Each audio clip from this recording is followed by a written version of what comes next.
একটি বা দুটি নয়, পাঁচটি অ্যাম্বুলেন্স রয়েছে, অথচ আশঙ্কাজনক রোগীরা পাচ্ছে না তার সঠিক পরিষেবা। অগত্যা বাধ্য হয়ে রোগীর পরিজনরা দ্বিগুণ তিনগুণ ভাড়ায় প্রাইভেট কার নিতে হচ্ছে, এমনই চিত্র ধরা পড়েছে নিউজ ভ্যানগার্ডের ক্যামেরায়। রাজ্যের চিকিৎসা ব্যবস্থা ঢেলে সাজাতে স্বাস্থ্য দপ্তর নানা ধরনের পদক্ষেপ গ্রহণ করেছে, এই দাবি রাজ্যের স্বাস্থ্য কর্মকর্তাদের। কিন্তু রাজ্যের স্বাস্থ্য ঢেলে সাজাতে বিভিন্ন পদক্ষেপ গ্রহণ করলে কি হবে? দরকার তো এর সঠিক কাজে লাগানোর ব্যবস্থা করা। আর এই জায়গাতেই একাংশে বিসমিল্লায় গলদ, যার বিষময় ফল ভোগ করতে হচ্ছে সাধারণ মানুষকে।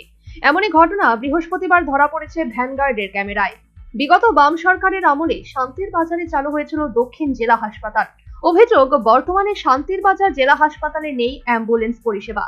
রোগীকে রেফার দেওয়ার পর দীর্ঘক্ষণ অপেক্ষা করেও সরকারি অ্যাম্বুলেন্স না থাকায় প্রাইভেট গাড়ি দ্বিগুণ তিনগুণ টাকায় ভাড়া করে নিয়ে যেতে হয় জিবি বা অন্য হাসপাতালে। 2-2.5 ঘন্টা হাসপাতালের ট্রমা কেয়ার সেন্টারে ফ্লোরে শুয়ে রোগী নিয়ে বসে থাকতে হয় পরিবারকে। বাধ্য হয়ে সরকারি অ্যাম্বুলেন্স না পেয়ে প্রাইভেট গাড়ি ভাড়া করে নিয়ে যায় জিবি হাসপাতাল।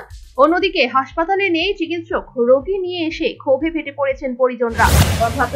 শান্তিবাজার রেফার করছি, বিলনিয়া করতে গেছি, আমরা করছে না। শান্তিবাজার ডাক্তার আছে, এখন তো সকাল পর্যন্ত ডাক্তারে নেই। কালকে আইসি আর দেখছি, এখন আর নাই।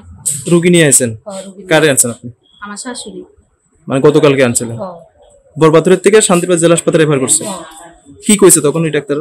ডাক্তারে দেখে সিটি স্ক্যান করাইছে। এরপরে আজকে 11টার সময় রিপোর্ট দানের কথা, রিপোর্ট দিছে 12টার সময়। রিপোর্টও দেখাতে পারছি না, ডাক্তার নাই, রিপোর্ট দেখাম হাসপাতালে ডাক্তার নাই? ডাক্তার নাই, সকাল পর্যন্ত কোনো ডাক্তার নেই। অ্যাম্বুলেন্সের ব্যবস্থা আছে হাসপাতালে? না। এখনো দেখলাম একটা রোগীকে প্রাইভেট গাড়ি করে নিয়ে যাচ্ছে, এক দুটো রোগী। আমিও তো দেখছি। অ্যাম্বুলেন্স নেই হাসপাতালে? না, অ্যাম্বুলেন্স নাই, আমি দেখছি না।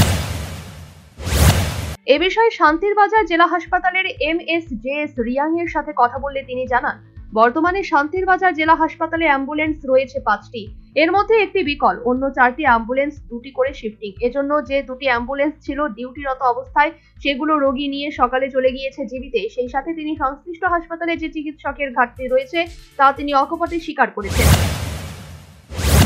ড্রাইভার 4 জন, যেমন গাড়ি 4টা আসবে। আচ্ছা, তো এই 8 ঘন্টা 12 ঘন্টা করে লাগছে। সকাল 8টা থেকে রাত্রি 8টা পর্যন্ত 2 জন বাকিরা রাখছে, কিভাবে কাজ করে। আচ্ছা আচ্ছা। তাহলে মানুষ অভিযোগ করতেছে স্যার, হাসপাতালের ডাক্তারের সংখ্যা কম, চিকিৎসক নাই, নাকি ডেপুটেশনে পাঠাইতে কিছুদিন পর আইলে এখানে? হ্যাঁ, পাঠায়। পুরা ডিস্ট্রিক্টেই শর্টেজ আছে এখনো। Bureau report, news vanguard.